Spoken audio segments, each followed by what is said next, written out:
Hey, Chandler here. Welcome back. I'm going to talk about audiobooks, why you need one. It's a massive opportunity. How do you actually get it recorded? How do you distribute it? How do you sell it? If you don't have an audiobook, you're leaving a ton of money on the table and you're missing a lot of readers. Audiobooks are everywhere. Audiobooks, podcasts. When you see the proliferation of audio, I mean, it's been exploding. It's been growing at double-digit rates for years now. Global audiobook revenue is expected to reach $35 billion by 2030. You might look at your own habits. You see that you've got audio options in your car now. You've got audio options with every device that you have. I know for me personally, one of the predominant ways that I listen to books or that I read books is through audiobooks, right? So if you don't have an audiobook, you're leaving so much money on the table. And then also if you have an audiobook, what it allows is people can buy one version of your book. So maybe buy the ebook, the print book. And I don't know if you're like me, but you love it. And then you go get the other version. So it allows you to sell multiple formats to the reader. But then there's also a bigger benefit that I think is it builds connection. Okay, I'm going to talk about this later. Should you narrate it yourself or should you hire someone? If you narrate it yourself, you're spending hours with that person. If you think about the difference between me reading a book and me listening to a book narrated by the author, which one of these routes do you think you're going to make a better connection? It's read by the author. There's so many benefits that help you explode your business. Even for me personally, giving away my audiobook. So even if you don't sell it, you just give it away. This right here has brought in millions of dollars in sales for my business, just giving the audiobook away. So you need an audiobook, but how do you get it recorded? Well, the first big decision you got to make is, do I record it myself or do I hire a narrator? Now, this depends on your goals. This depends on what you're looking for, maybe even your voice, but there's a few pros and cons. So recording it yourself, you've got a personal connection. Like I mentioned, you've got complete control.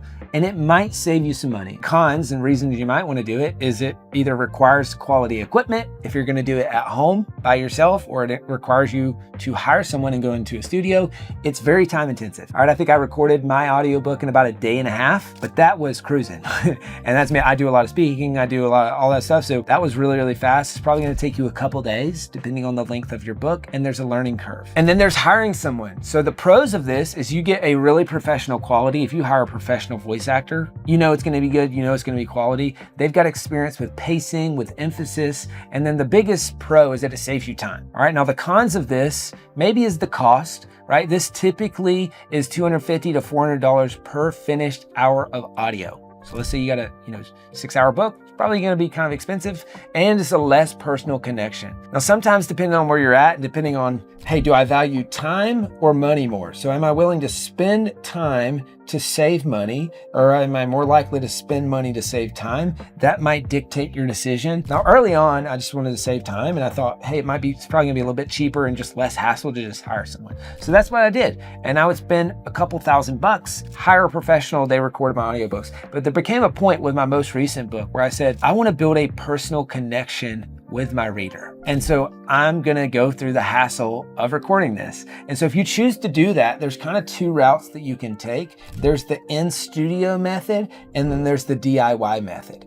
And so I'll walk you through how I did it, and then I'll walk you through either direction, depending on what you choose. So the in-studio method, this is probably the simplest because there's kind of two mechanisms. There's the recording the audio, and then there's getting it mastered. And so recording the audio, personally, I did this in studio. There's recording studios everywhere. So all you have to do is Google local recording studio or local audiobook studio, radio studio, whatever. There's someone in your town that has a good setup for this. They were likely a recording engineer or they have a recording background.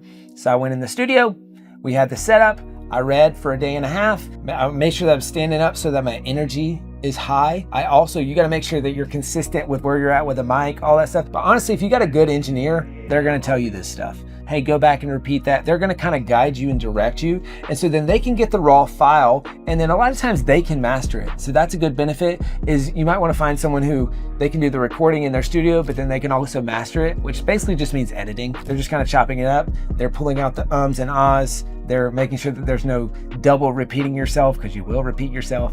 But so they can do that, or you can hire someone that just does audiobook mastering online, and then you record it in studio and have them master it. That's what I did personally. It's a little bit more expensive. It's a little bit more cumbersome. So I'd go 2-in-1 if you can. So that's the studio method. Then there's the DIY method. You can totally do this yourself. You need to have good equipment and you need to have a good setup. Don't do it if you're gonna just do it unprofessionally. Like, I don't want you to just hold up your phone and record that. I don't want you to, use headphones. You got to have some basic setup. So you need a good microphone. That's the first thing. A Blue Yeti is popular. A lot of people use that. But you need a good mic that's going to have a consistent sound, and preferably that doesn't make noise when you bump into the thing that you're recording on, right? So maybe it needs a stand. So you got a good mic. You need a pop filter. This is important. You need headphones so that you can hear it, or so that you can block out noise. And you need a quiet recording space. This is really, really important. A lot of people recommend, and this is kind of funny, but you got to find a place where there's no street noise, there's no kid noise, there's no echo, there's no weird sound. The best place for a lot of people is actually your closet. If you think about it, you got a ton of clothes in there. It's noise dampening. So a lot of people, they set up in their closet, they're standing up. That's where you can record the audiobook. Now, lastly, you need a recording and editing software. Now, this is even if you're not editing it yourself, you need a place where you can record the raw files, right? Maybe it's Audacity, maybe it's GarageBand on your Mac, or just some sort of software that you can use to record the raw files and then edit it if you choose to edit yourself.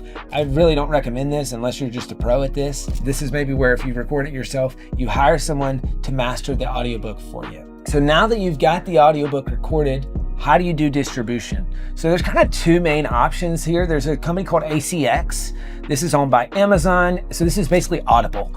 Okay, it stands for the Audiobook Creation Exchange. This is considered the exclusive route, and that means that your book is sold on Audible, on iTunes, and on Amazon. And then there's a second option, which is called Findaway Voices. This is considered the wide route. So this means it's sold on Spotify. It's also sold on Audible, Amazon, Google Play, all that stuff. So there's kind of pros and cons to each. For ACX, the pros are you get direct access to Audible and Amazon and iTunes, and there's a simple royalty structure. All right. There's also a built-in marketplace to find narrators. So if you choose to find a narrator, you can do that through ACX. But then the cons of ACX is you've got an exclusivity option that limits your distribution if you choose that. You've got lower royalty rates and limited pricing control. So the pros of Findaway is you've got distribution to over 40 platforms. You've got higher royalty rates, you've got no exclusivity requirements. But the cons there is it's kind of a complex royalty tracking across platforms. That their narrator marketplace is a lot smaller if you're choosing to go that route,